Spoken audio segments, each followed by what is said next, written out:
So guys మనకి ఇక్కడ చూసుకుంటే మన గణపతి పీఠ మీద కూర్చొని దర్శనం ఇస్తున్నాడు.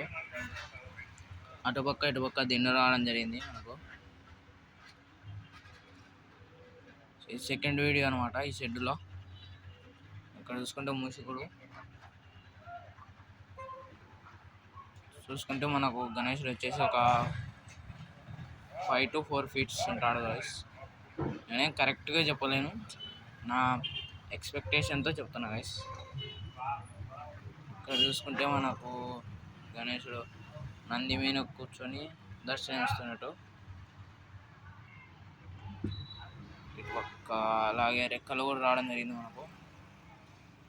పైన గణేశుడు కూర్చొని దర్శనం ఇస్తున్నాడు. ఇటు పక్క శివుడు, అటు పక్క పార్వతి రావడం జరిగింది. సేమ్ అదే మోడల్. మనకు కొన్ని కొత్త విగ్రహాలు కూడా దిగడం జరిగింది. ఇక్కడ చూసుకుంటే మనకు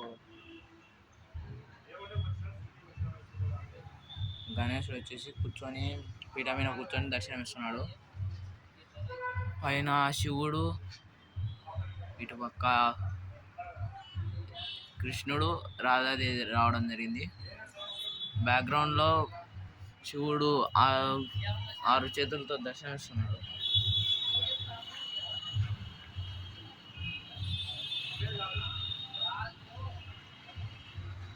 ఎలాంగా చూపించాను కదా అదే మాట్లాడు.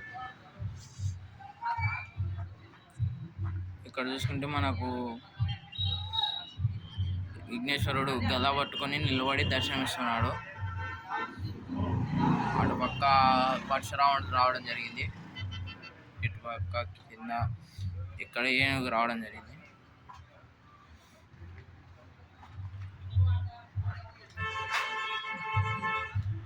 ఎందుకంటే గైస్ ఆ మోడల్ ఇక్కడ ఉంది, చూపిస్తాను. కొంచెం లైటింగ్ తక్కువ ఉంది గైస్, ఇంకా లైటింగ్ అదంతా సెట్ కాలేదు. సెట్ అయ్యాక మళ్ళీ వస్తాము, అలా వీడియో తీస్తాం.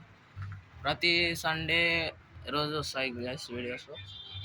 అలాగే మన ఇన్స్టాగ్రామ్లో మన ఐడిని కూడా ఫాలో అవ్వండి ప్లీజ్ గైస్, సపోర్ట్ దీన్ని. లాస్ట్ ఇయర్ బాగానే సపోర్ట్ చేశారు, ఈ ఇయర్ కూడా కొంచెం సపోర్ట్ చేయండి గైస్. చాలామంది మన ఛానల్ చూస్తున్నారు కానీ సబ్స్క్రైబ్ చేసుకోకుంటున్నారు. మన ఛానల్ ఇప్పుడు 100 సబ్స్క్రైబర్స్కి దగ్గర ఉంది, చేసుకోండి గైస్ ప్లీజ్ గైస్.